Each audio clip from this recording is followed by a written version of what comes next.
नमस्कार विद्यार्थियों, आपका पुनः स्वागत है इस ऑनलाइन कक्षा में। मैं राजेश गुप्ता, सहायक आचार्य राजनीति विज्ञान, बाबू शोभाराम राजकीय कला महाविद्यालय अलवर। आज एक हम महत्वपूर्ण टॉपिक पर चर्चा करने वाले हैं, वह है लोकतंत्र। मत्स्य यूनिवर्सिटी ने जो बीए पार्ट फर्स्ट का जो सिलेबस जारी किया गया है, उसके अंतर्गत पहला जो पेपर है राजनीति विज्ञान के मूल आधार, उसके अंतर्गत ये जो लोकतंत्र है ये टॉपिक शामिल है। अति महत्वपूर्ण टॉपिक है ये। प्रतियोगी परीक्षाओं की दृष्टि से भी ये टॉपिक बहुत महत्वपूर्ण है, क्योंकि नियमित रूप से इसमें से प्रश्न हमेशा पूछे जाते रहे हैं। इस प्रकार हम इस टॉपिक को बहुत बारीकी से, बहुत अच्छे से समझने की कोशिश करेंगे। तो सबसे पहले हमारे लिए यही जानना जरूरी है कि एक्चुअली लोकतंत्र है क्या।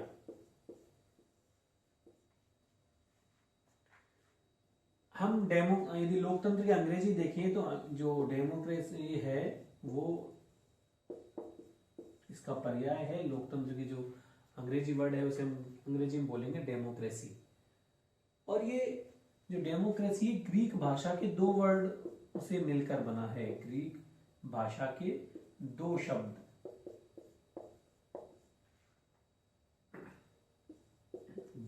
हैं। वो कौन कौन से हैं? एक तो है डेमो, हिंदी में लिख लेते हैं चाहे इसको हम। एक तो है डेमो, दूसरा है क्रेशिया। जो डेमो का अर्थ है वह होता है लोग, और क्रेशिया का अर्थ होता है शासन। तो लोकतंत्र का जो अंग्रेजी पर्याय है वो है डेमोक्रेसी, और डेमोक्रेसी जो है वो ग्रीक भाषा के दो शब्दों से मिलकर बना है। पहला डेमो, दूसरा क्रेशिया। डेमो का अर्थ होता है लोग और क्रेशिया का तात्पर्य है शासन। इस प्रकार लोकतंत्र का अर्थ हुआ जनता का शासन। क्या हुआ इसका अर्थ? जनता का शासन, जनता का तंत्र, जनता का शासन अर्थात लोकतंत्र। लोकतंत्र को अलग अलग विद्वानों ने अलग अलग परिभाषाओं के रूप में व्यक्त किया है, अलग अलग रूप से इसको देखने की कोशिश की है। जैसे अब्राहम लिंकन की जो परिभाषा है, बहुत प्रसिद्ध परिभाषा है, हम सभी उससे परिचित भी हैं कि लोकतंत्र जनता का, जनता के द्वारा, जनता के लिए संचालित होने वाला जो शासन है वो क्या है? लोकतंत्र। जनता का, जनता द्वारा और जनता के लिए, ये जो है क्या है? लोकतंत्र। अब्राहम लिंकन अमेरिका के पूर्व राष्ट्रपति भी रहे हैं। तो ये जो परिभाषा है लोकतंत्र की, ये पूरे लोकतंत्र को स्पष्ट कर देती है। सबसे अच्छी परिभाषा मानी जाती है। इसका मतलब यही है कि जो शक्ति है, शासन की जो अंतिम शक्ति का जो स्रोत है, वास्तविक जो शक्ति है, वो किसमें निहित है? जनता में निहित है, लोगों में निहित है। तो ये परिभाषा लोकतंत्र के अर्थ को पूरी तरह स्पष्ट कर देती है। इसके अलावा कई विद्वानों ने परिभाषाएं दी हैं, हम उनको कुछ परिभाषाओं को देख लेते हैं। सीले की हम बात करें, वो कहते हैं कि लोकतंत्र वह शासन है जिसमें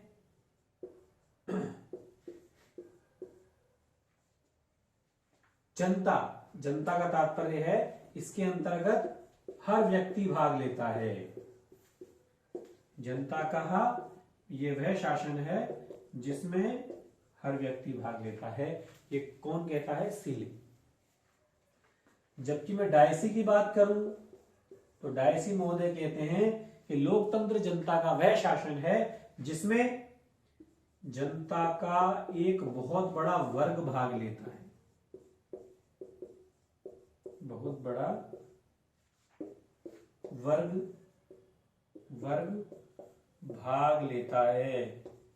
तो जहां सीले के अनुसार लोकतंत्र में हर व्यक्ति भाग ले रहा है, वहीं डायसी के अनुसार लोकतंत्र वह शासन है जिसमें जनता का एक बहुत बड़ा जो वर्ग है वो भाग लेता है। ये जो परिभाषा है सीले की और डायसी की, कई बार प्रतियोगी परीक्षाओं में बहुत पूछी जाती है।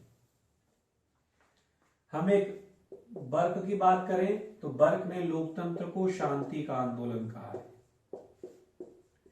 शांति का आंदोलन कहा है। हम गेटले की बात करें तो गेटले बोलते हैं कि लोकतंत्र से हमें क्या मिलती है, राजनीतिक शिक्षा। क्या मिलती है, राजनीतिक शिक्षा। बंस, सीबी बंस एक बहुत बड़े विद्वान हैं, वो कहते हैं कि लोकतंत्र से स्वशासन की शिक्षा मिलती है। किसकी शिक्षा, स्वशासन की शिक्षा मिल रही है। इसके अलावा जो बेनी प्रसाद है वो लोकतंत्र को जीवन के एक ढंग के रूप में परिभाषित करते हैं। जीवन का एक ढंग, जीवन शैली, दूसरों के विचारों के प्रति हमें सहिष्णु होना, उन विचारों का सम्मान करना। तो अलग अलग विद्वानों ने इसे अलग अलग परिभाषा के रूप में देखा है। तो इस प्रकार जो लोकतंत्र है वो हमारे लिए बहुत महत्वपूर्ण विचारधारा के रूप में सामने है। और ये जो लोकतंत्र से संबंधित परिभाषाएं हैं ये कई बार पेपरों में पूछ भी ली जाती है। एक ब्राइस की जो परिभाषा है वो भी बहुत इंपॉर्टेंट है, कई बार पेपर में आ भी जाती है। ब्राइस, ये लोगों का वो शासन है जिसके अंतर्गत लोग संप्रभु जो शासन है उसको वोट देने की शक्ति के रूप में देखते हैं। वोट देने की शक्ति के रूप में कौन परिभाषित करता है, ब्राइस महोदय। तो इस प्रकार सार रूप में वही हमें अब्राहम लिंकन की परिभाषा नजर आती है कि लोकतंत्र जनता का, जनता के लिए, जनता के द्वारा जो शासन है वो कौन सा शासन है, लोकतंत्र शासन है। अब हम बात करते हैं इन परिभाषाओं के अलावा लोकतंत्र को वर्तमान में अलग अलग रूपों में देखा जाता है। जैसे फॉर एग्जाम्पल के लिए कुछ लोगों ने लोकतंत्र को स्वतंत्रता, अधिकार और व्यक्ति की गरिमा इनसे जोड़ा है। अर्थात जिन देशों में व्यक्ति की गरिमा का सम्मान है, अधिकार लोगों को मिले हुए हैं, स्वतंत्रता मिली हुई है, वो कौन सा शासन है, लोकतंत्र शासन है। इसके अलावा कुछ लोग ये मानते हैं कि जो लोकतंत्र है वह स्थान है जहां पर लोगों के संग जाति, वर्ग, धर्म, लिंग इन आधारों पर कोई भेदभाव नहीं किया जाए। वर्तमान में हमें कई समस्याएं नजर आती हैं, लेकिन कुछ विद्वान मानते हैं कि लोकतंत्र वास्तव में वो शासन है जहां पर ये भेद हमें नजर नहीं आने चाहिए, नजर नहीं आते हैं।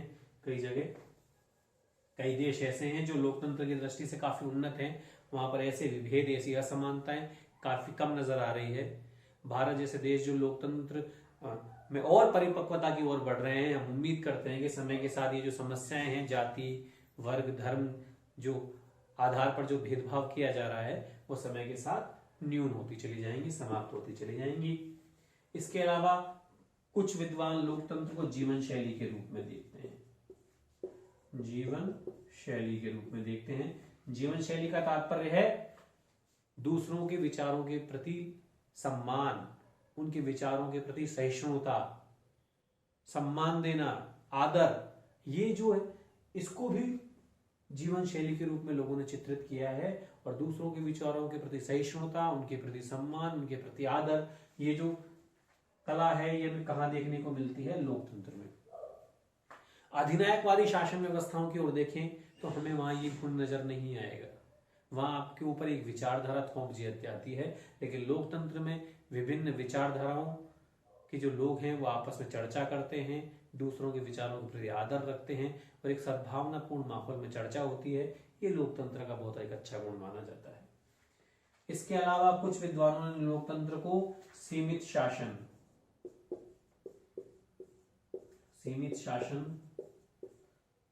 संविधानवाद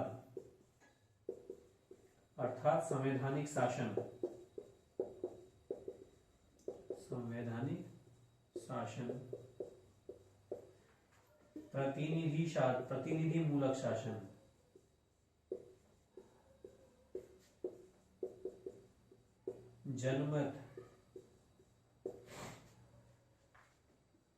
जनमत से युक्त शासन,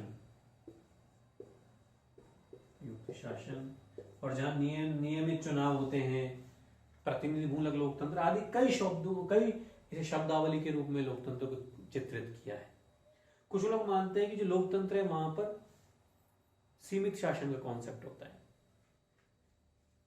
सीमित शासन मतलब संविधानवाद, ये भी टॉपिक अपने शामिल है। संविधानवाद का सीधा साधा मतलब है कि जो शासन है, जो शासक है, उसके पास असीमित शक्ति नहीं होनी चाहिए, उसकी शक्तियां सीमित होनी चाहिए, उसकी शक्ति मर्यादित होनी चाहिए। वो अपनी शक्तियों का प्रयोग संवैधानिक मान्यताओं और बाध्यता के अनुरूप करे। उसकी शक्तियों को संविधान के द्वारा नियंत्रित और सीमित कर दिया जाता है, वो शक्तियों का अमर्यादित प्रयोग नहीं कर सकता। तो इस प्रकार जो सीमित शासन है वो लोकतंत्र का एक बहुत बड़ा गुण है। संविधानवाद लोकतंत्र का एक बहुत बड़ा गुण है। यह शासन लोकतांत्रिक संविधानवाद के अनुरूप चलाया जाता है और जो शासन है वो संवैधानिक मान्यताओं के अनुरूप सीमित शासन की अवधारणा के अनुसार वो शासन चलाता है। यहाँ पर जो शासन है वो प्रतिनिधि मूलक जो लोकतंत्र है उनके अनुरूप चलता है। लोग अपने प्रतिनिधियों को चुनते हैं, क्योंकि आजकल वर्तमान बड़े बड़े राज्य, बड़े बड़े देश बन गए हैं और बड़े बड़े इन देशों में प्रत्यक्ष लोकतंत्र के रूप में शासन चलाना व्यवहारिक रूप से संभव नहीं है। इसलिए लोग अपने पहले प्रतिनिधियों को चुनते हैं और प्रतिनिधि लोगों के हित में, जनता के हित में कानून का निर्माण करते हैं। इसके अलावा जनमत से युक्त शासन को भी लोकतंत्र की संज्ञा दी जाती है, क्योंकि ये यहाँ पर जो लोग अपने वोटों से अपने प्रतिनिधियों को चुनते हैं और प्रतिनिधि लोकतांत्रिक नियमों के अनुरूप और जनता के हित में कानून का निर्माण करते हैं। तो यह है लोकतंत्र का अर्थ। हम यदि लोकतंत्र के अब इतिहास की ओर देखें तो हमें जो इस लोकतंत्र के गुण हैं, सबसे पहले एथेंस में नजर आते हैं। एथेंस यूनान का एक बहुत प्रसिद्ध शहर था। हम प्लेटो के समय की बात कर रहे हैं, ईसा पूर्व शताब्दी, ईसा पूर्व जो दौर उसकी बात कर रहे हैं। एथेंस यूनान का एक शहर था और ये एथेंस अपने लोकतंत्र के लिए बहुत प्रसिद्ध था। यहाँ प्रत्यक्ष लोकतंत्र चलता था। तो प्राचीन समय में एथेंस में लोकतांत्रिक गुण नजर आना वास्तव में हमारे लिए बहुत बड़ी उपलब्धि है। लेकिन समय आगे बढ़ा और जब हम मध्य युग में पहुंचते हैं, 500 ईस्वी से 1500वीं ईस्वी, इसे मध्य युग कहा जाता है। इस मध्य युग में देखते हैं तो इस मध्य युग के अंतर्गत जो लोग हैं, मनुष्य है, उसको पापी बताकर राजा को ईश्वर का प्रतिनिधि माना गया और मनुष्य को पापी मानकर उसे दंड देने की जो शक्ति है वो भी राजा को दे दी गई। तो यह राजा ईश्वर हो गया, मनुष्य को पापी बना दिया और ईश्वर का भय दिखाकर, पारलौकिक भय दिखाकर मनुष्य की स्वतंत्रता और जो अधिकार है उनको समाप्त कर दिया गया। और सारी जो शक्ति का केंद्रण है वो हमें यहाँ पर राजा के पास नजर आया। राजा और धार्मिक सत्ता पर जो बैठे हुए जो बड़े बड़े जो धार्मिक लोग थे, उन्होंने यहाँ पर व्यक्ति के अधिकार और स्वतंत्रता को समाप्त कर दिया। पारलौकिक डर के भय से मनुष्य उनके आदेशों को मानने के लिए बाध्य हो गया। लेकिन फिर आगे समय बदला, आधुनिक युग आया। आधुनिक युग का प्रारंभ होता है 1500वीं ईस्वी से। और जब आधुनिक युग आया, बड़े बड़े राज्य बनने लगे, क्योंकि राज्यों की और इन बड़े बड़े राज्यों की चूंकि जनसंख्याएं बहुत ज्यादा थी, इसलिए लोगों अपने हितों की ओर ध्यान देने लगे। छापे खाने की मशीन का पूर्व में पहले आविष्कार हो चुका था और स्वतंत्रता से संबंधित जो अंग्रेजी जो साहित्यकार थे, उनके जो साहित्य हैं वो बाजार में आ गए, लोग समझने लगे, स्वतंत्रता और अधिकारों के मूल्यों को जानने लगे। मध्यम वर्ग का उस समय उदय हो चुका था, पुनर्जागरण आ चुका था। इसलिए आधुनिक युग के बाद लोगों में अपने अधिकारों, अपनी स्वतंत्रता के प्रति जागरूकता आने लगी। और इसका जो सबसे अच्छा उदाहरण हम देखते हैं 1688 ईस्वी में इंग्लैंड में हुई। इंग्लैंड में एक क्रांति हुई, रक्तहीन क्रांति। रक्तहीन, गौरवपूर्ण क्रांति भी बोला जाता है इसे, क्योंकि इस क्रांति बिना रक्तपात की हुई, बिना खूनी हिंसा की हुई। यहां शासक ने बिना रक्तपात के, बिना हिंसा के अपने जो अधिकार हैं वो लोगों को सौंप दिए, अपनी सत्ता लोगों को सौंप दी। और यहाँ 1688 में इंग्लैंड में सबसे पहले गौरवपूर्ण क्रांति के द्वारा, रक्तहीन क्रांति के द्वारा लोकतंत्र की शुरुआत हुई। फिर हम बात करते हैं 1776 की अमेरिकी क्रांति। अमेरिकी क्रांति, इसके नारे थे स्वतंत्रता और सुख की खोज। स्वतंत्रता, सुख की खोज। ये भी लोकतंत्र की दिशा में एक बहुत बड़ी क्रांति थी। इसके अलावा 1789 की बहुत अत्यधिक फेमस क्रांति है फ्रांस की। इसके नारे थे स्वतंत्रता, समानता और बंधुत्व। इन क्रांतियों से लोकतंत्र की दिशा प्राप्त हुई और ये लोकतंत्र के जो मूल सिद्धांत के रूप में स्वतंत्रता, समानता, बंधुत्व है, ये सभी लोकतंत्र के नारे के रूप में स्वीकार किए जाने लगे। और ये सभी जो गुण हैं वो सब लोकतंत्र में समाविष्ट हो गई। और इस प्रकार वर्तमान में जितनी भी विचारधाराएं देखें, उनमें सबसे अच्छी जो विचारधारा है वो लोकतंत्र को मानी जाती है।